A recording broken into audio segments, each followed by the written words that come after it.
मुंबईजवळ ठाणे येथे लक्ष्मण नावाचा एक कोळी स्वामींचा परमभक्त होता. त्याचा गलबताचा व्यापार होता. तो आपले सर्व आयुष्य समुद्रात घालवत असे. वेळ मिळेल तेव्हा तो अक्कलकोटला जायचा. येथे काही दिवस राहून स्वामींचे दर्शन घेऊन त्याची मनपूर्वक सेवा करायचा. समर्थ हे परब्रह्माचे मूर्त रूप आहेत हे लक्ष्मण कोळ्याला माहीत होते. कधी कधी जहाज समुद्रात असताना प्रचंड वादळ येत असे. अशा कठीण प्रसंगी तो स्वामींचे स्मरण करायचा. त्यावेळी स्वामी त्याची सुटका करायचे.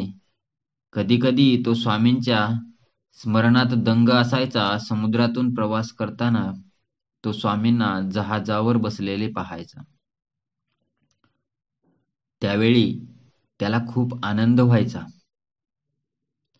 स्वामी आपल्या सोबत आहेत आणि आपल्या जहाजाला काही होणार नाही अशी त्याला खात्री वाटायची. एके दिवशी कोळी आपले जहाज समुद्रातून घेऊन जात असताना सोसाट्याचा वारा सुटून समुद्रात वादळ आले. त्यामुळे जहाजात पाणी शिरून ते बुडायला लागले. जहाज बुडताना पाहून लक्ष्मण कोळी आणि बाकीचे खलाशी खूप घाबरले.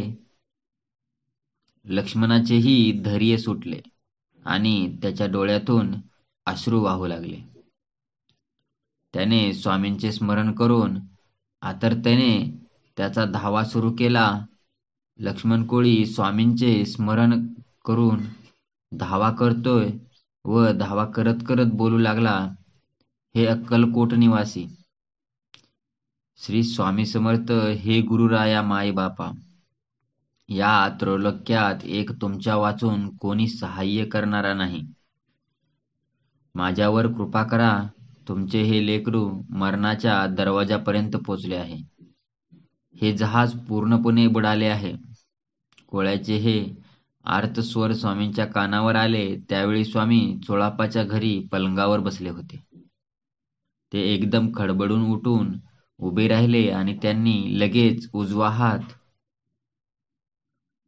खाली करून आवेशाने हू हू हू असे म्हणत वर उचलला आणि तोंडाने, लक्ष्मणा, काळजी करू नकोस. भोवरा खूप खोल आहे. तुझ्या नाकातोंडात पाणी गेले आहे.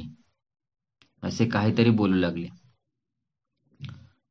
तेव्हा तिथे उपस्थितांना समजत नव्हते आणि इतक्यात स्वामींनी आपला हात वर घेतला आणि बोलले, लक्ष्मणा, सुटलास रे बाबा. त्या क्षणी स्वामींच्या हातातून पाणी नितळत होते. हा काय चमत्कार आहे हे चोळापांच्याही लक्षात आले नाही. त्याने पाणी खेचून चोखून पाहिले तर ते खारट लागले. म्हणून चोळप्पाने स्वामींना विचारले असता तेव्हा स्वामी उत्तर देत बोलले, लक्ष्मणाचे जहाज भोवऱ्यात सापडले होते. ते उचलले आणि किनाऱ्यावर आणून ठेवले. स्वामींच्या बोलण्याचा उलगडा तेव्हा कोणाला होत नव्हता. बरोबर 8 दिवसांनी लक्ष्मण कोळी आपल्या कुटुंबियांना घेऊन अक्कलकोटात स्वामींच्या दर्शनाला आला.